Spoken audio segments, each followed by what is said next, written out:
And so for the gradualists or the developmental arguer that we're talking about in this sense, they're not people that have an articulated view of the moment that something becomes valuable, but they're people that are looking at the development of the child from the time that it's a zygote to the time that it comes to the place where they're uncomfortable now killing it. And that could be different for each one. That could be against late-term abortion, but they're fine with early abortion.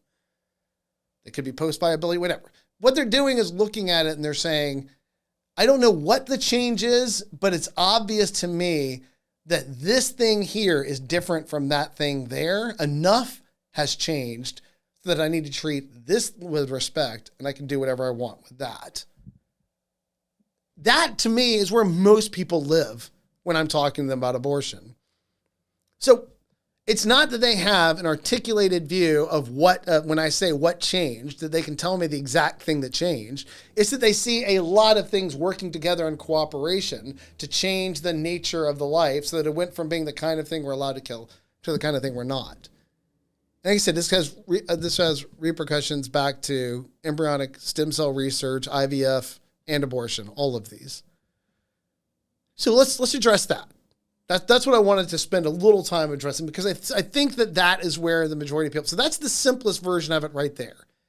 I'm trying to explain this intuition that I know there's a difference between early human life and later human life. And it seems to me that the best explanation is that there's the accumulation of changes that ultimately work a singular change to make them the kind of thing that we shouldn't kill. So how do we respond to that? Well, the criticisms of that view that Kaiser raises, and he brings in other thinkers as well, are interesting. One of them is that, and I think the most telling is that we have to understand the nature of each particular argument and how something like a cumulative case works, right?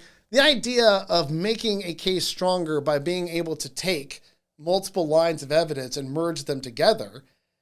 Every time you take a reasonable argument, but maybe not the strongest argument, and mix it with another, the whole idea is you're starting to build some sort of cumulative case or some sort of combined strength between all of them. But the strength of the whole is going to, in some level or another, depend upon the strength of the many. So how do arguments work? As Kaiser points out, and anybody that's ever studied logic understands, arguments have two ways of being judged. They're valid or invalid, and that's construction. Or they are sound or unsound, and that's being true or false.